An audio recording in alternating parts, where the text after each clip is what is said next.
So a little bit about the background of the project.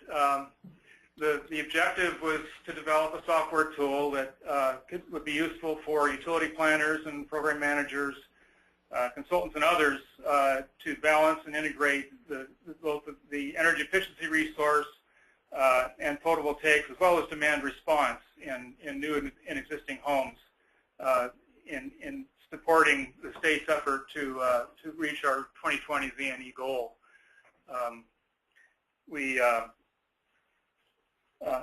We've been using the BEopt tool, which this was based on extensively, and this is a wonderful addition to the tool.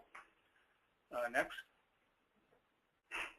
So these are the team players here. We were by a simple twist of fate, as Bob Dylan says, we were the prime contractor, and with NREL providing really the bulk of the work, with a lot of support from E3, who provided the utility cost test information, and Davis Energy Group worked on development of retrofit measures and costs, model calibration, and also kind of identifying what the demand response issues are in California.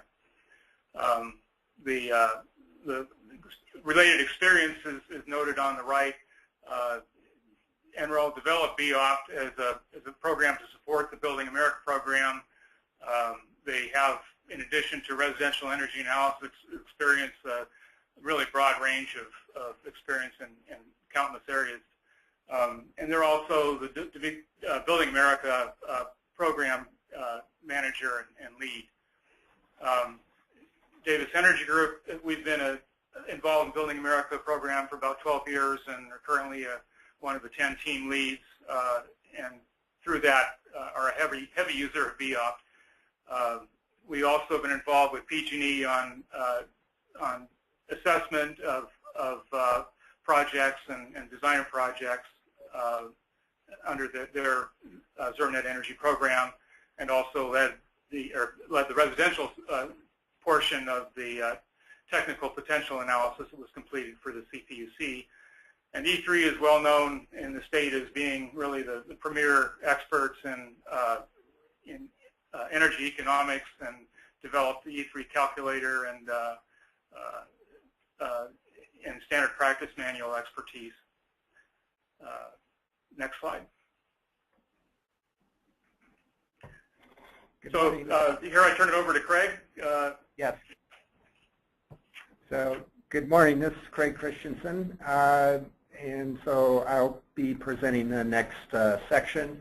And I just want to start with a little clarification. So the project title refers to new software tool named BEoptka EX for California existing homes. And as we developed the capabilities here, we ended up making the decision that rather than having a separate version of BEopt, that we would incorporate new capabilities, California-related capabilities, into the BEopt software. So now when you launch BEopt, you get this splash screen with a number of options. Under project type, you can choose California metrics, which will enable many of these new capabilities that we're going to be describing today.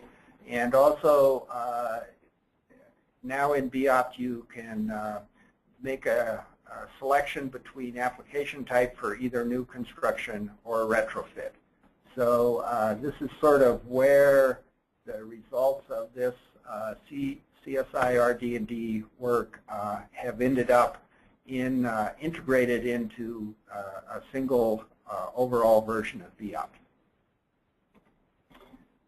In terms of final deliverables, this current version of BEopt, version 2.2, that includes these new California capabilities, is available on the BEopt website here at beopt.nrel.gov as of today.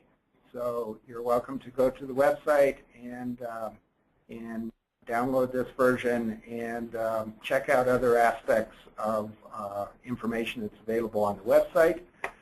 There is a final report that as soon as we get the publication approvals at NREL will be posted on the CSA RD&D website. I'd just like to acknowledge the individuals that worked on this project from NREL, from Davis Energy Group, and from E3. So now I'd like to give a little overview, a little bit of background on BEopt. We're going to spend most of today's webinar talking about new capabilities, but for some of you that have not used BEopt before or are not familiar, we'll give a very brief overview. So BEopt is an optimization program, although it can be run in design mode to analyze individual buildings as well as optimization.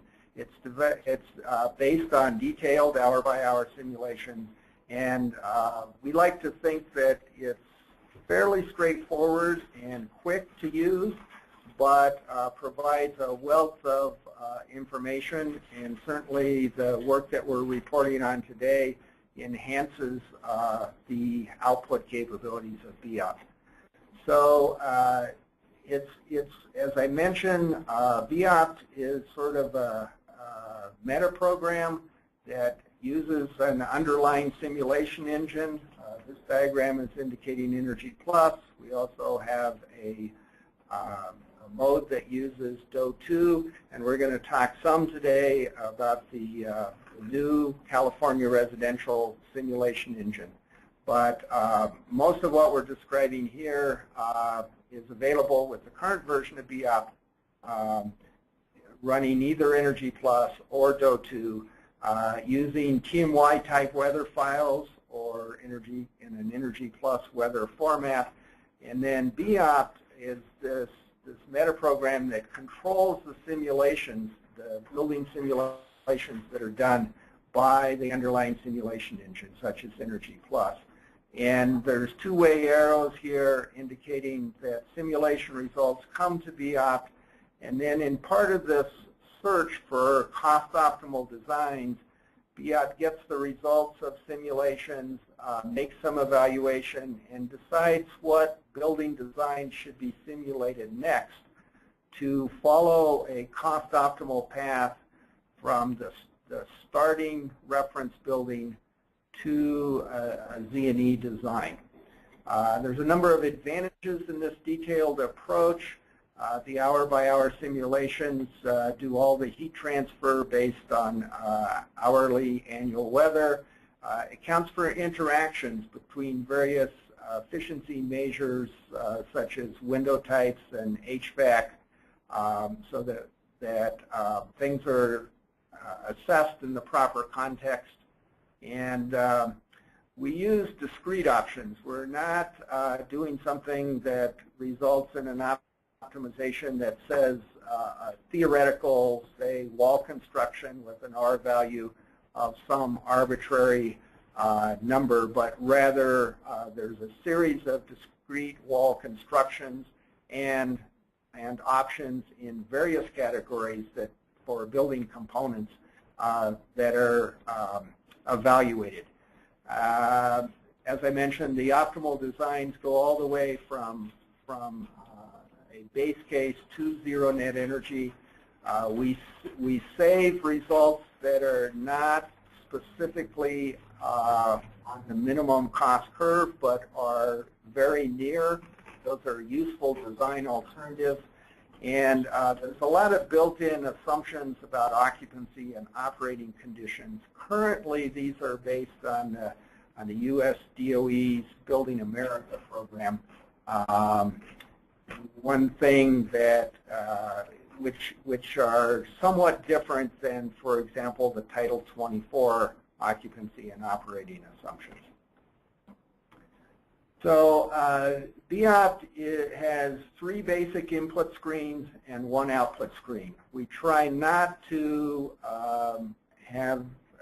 require the user to cover a lot of terrain in the interface, and so there's a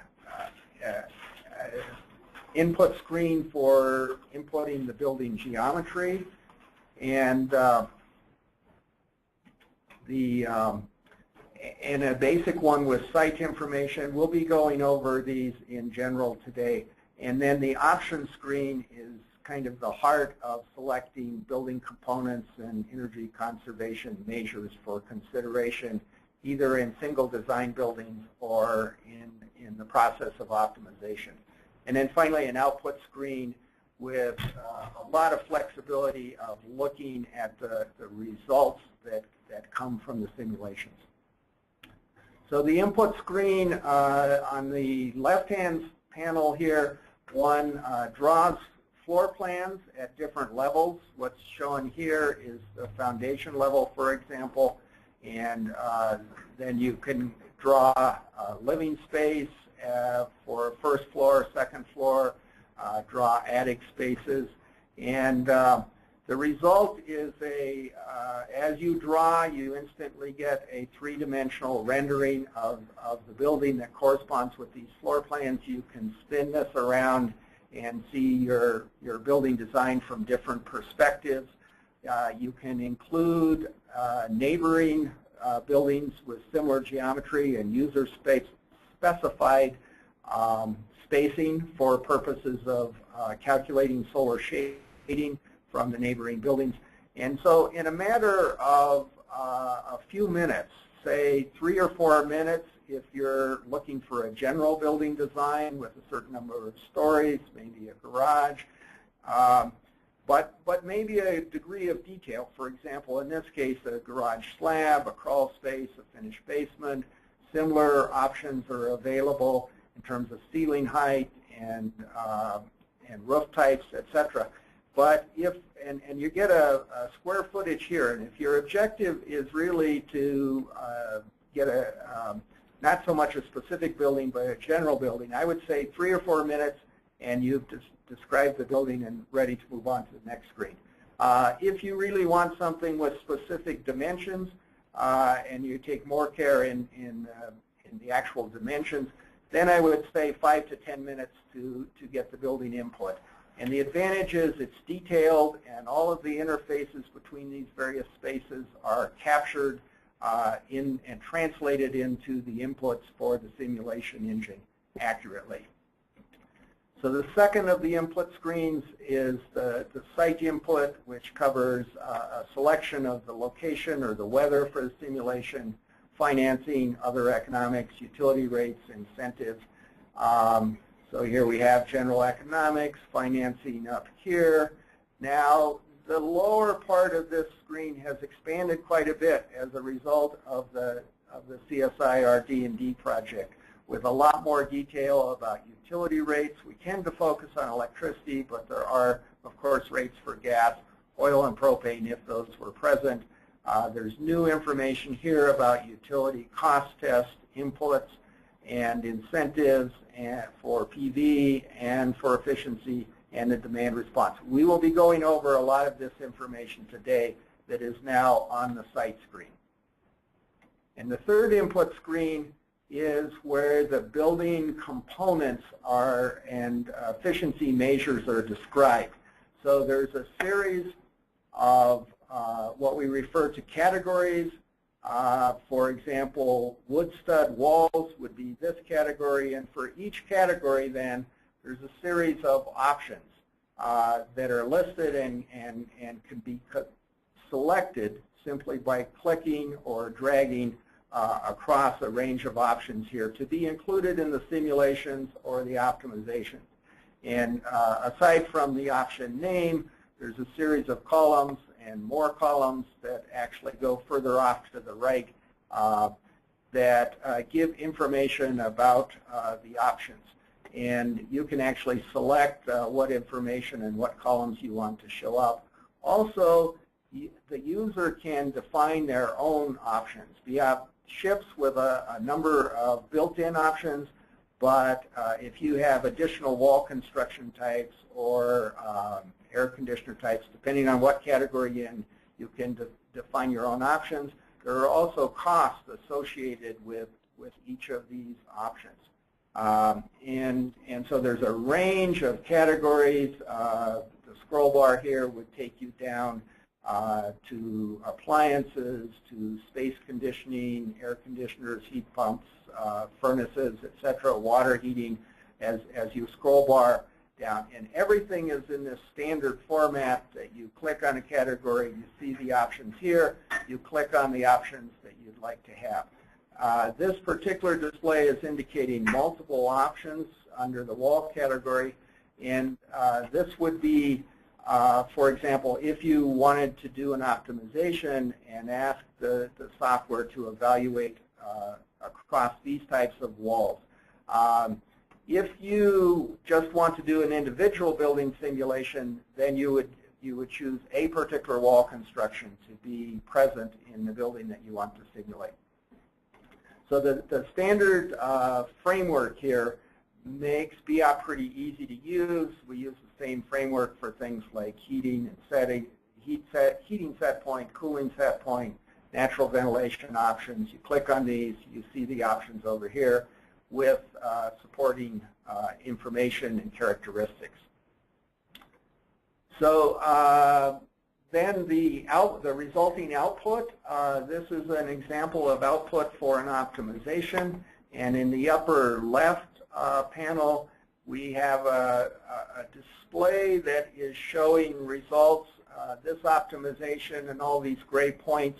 Each point here represents a particular building design, a simulation result for that design. On the x-axis, in this case, we have source energy savings in percent from 0 up to 80%. So this is moving from a reference building towards a zero net energy building in terms of source energy savings. As we will see in the California version, the default is TDV, time-dependent valuation savings on the x-axis. There will be a number of choices that the user can select on the y-axis, and a number of those have been added in this project. So again, each gray point representing a simulation result for a particular building design that was evaluated in the search for an optimal solution. So in this case, on the y-axis, we have energy-related costs, annualized. So we would like, the homeowner would like to minimize that value. So the economic optimum is down here. We'll see that this is a lot of efficiency added into the building, kind of turn the corner. And then these points are different sizes of photovoltaic systems in 1 kilowatt increments. And at this point in time, we have some nonlinear cost model for PV, so there's economy of scale. So the cost started to rise somewhat steeply, and then tapers off somewhat, taking advantage of the economies of scale and the lower cost per kilowatt as PV systems are larger. So this is a result that we're gonna see throughout this particular plot in the upper right. Now, single points or multiple points can be selected here, and in that case, then the panel on the right displays information about what makes up that particular design in terms of building characteristics, somewhat mirroring the set of input categories here. So walls and ceiling insulation, etc. Again, there's a scroll bar to get further down. Here we have the air conditioner category. There's a lot of information displayed here, some of which is indicating what were the available options versus the component option that is in this particular building design is indicated in the dark blue. And then the bottom left, for this particular building design, we're reporting out the energy use. This is source energy use with in-use breakdown or breakouts. The amount of PV is indicated by this black line, and this energy consumption is compared to a reference building, so that you see the benefit of the efficiency that was incorporated that reduced the energy consumption from a starting point to this level, and then adding PV brought the production up to here. If we achieve zero net energy, then we'll see the PV matching the consumption. So next, a bit of discussion about validation. and simulation engines. So this is kind of a screen capture similar to that upper right-hand graph in BEopt, although this is a bit older version where the PV cost model was linear. So this would be the reduction in energy-related costs due to efficiency as we achieve savings, and then PV going up here. Now the question is, all of these points, and actually the colors, each color indicates an iteration in optimization, which involves simulation of a number of building designs, in this first iteration being dark blue, and the result of that is an optimal point that on the curve. Then another iteration is done, another optimal point is found, and the iterations proceed in this search technique to find the cost optimal, that is the minimal cost to the homeowner, at various levels of energy savings. But we're not, so we're simulating a number of combinations of different options and components in the building, but it is not all of the possible combinations. The search technique tries to do this efficiently. And the question is, does it work? So one question of validation is, how well does the optimal search technique work? And so here's the same results of the points that were done in the search technique, and in this case there were like 750 simulations, different buildings designed during the search. But the possible number of building designs, if we combined all of the options or components, would be closer to 750,000. So as a validation exercise, we simulated all of those buildings in a massive parametric, all possible combinations. And the good news is that we find that there are not gray points below the curve that was found by the sequential search technique. So this is a pretty good validation for the sequential search. The advantage, of course, in using the search is that compared to doing all the simulations, it's about 1,000 times more efficient in terms of computing time. So that's one version of validation, and I've listed that on this row here. Backing up, people often ask us is BEopt validated. One thing is that the underlying simulation engines that are available, DO2, Energy Plus, have been fairly extensively tested with Best Test or ASHRAE Standard 140, which does a number of comparisons. So these are state-of-the-art simulation programs. And then we check the search technique, and then but there's other aspects of simulation or validation. If one wants to do work for a specific community, we might be interested in doing calibration, and in particular, understanding, if we have field data, understanding the breakout between air conditioning, heating, lighting, miscellaneous electric use. These occupant effects are important. And as part of this CSI RD&D project, Davis Energy Group did some interesting work obtaining energy use data from PG&E for 2 California communities, and developed a technique to do this end-use disaggregation. And that's a useful sort of thing in terms of kind of truing up or tuning up our models. And lastly, there's a sort of additional validation possibility that I want to mention, which we refer to as the BEopt test suite. In some ways, it's like Best Test on steroids. We're doing tens of thousands of different simulations. Basically, we sweep through all the technology options for each BEopt category that results in this large parametric space, and store the results in a database and have an interface that allows us to access those results again, across all the BEopt categories to look for where and compare two simulation engines. In this case, we're comparing Energy Plus and DO2. We have a number of test buildings that can be selected, and so then we can find particular instances where there may be some problems. We use this extensively, not only to compare the two simulation engines, but every time we do a new release of BEopt, we compare the results to the previous release to make sure that all the features that we've added in are working correctly.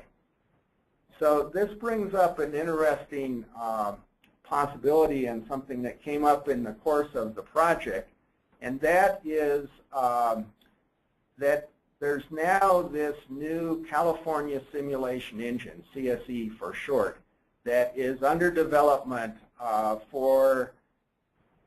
the residential model for Title 24. And so about a year ago in the project, there was interest from CSI in looking at the possibility of connecting BEopt to the CSE simulation engine, initially for testing purposes, using the BEopt test suite. And so we invested some effort into making this connection, which is basically the effort is in these orange boxes here, to go across all of the options in BEopt that are also available in CSE and make these connections. And so we did this in a preliminary sense not to have a BEopt version. We're not to the point where we have a BEopt version in terms of the interface that one would use as a tool, but to have the capability to look at this first notion of comparing CSE with Energy Plus via the test suite.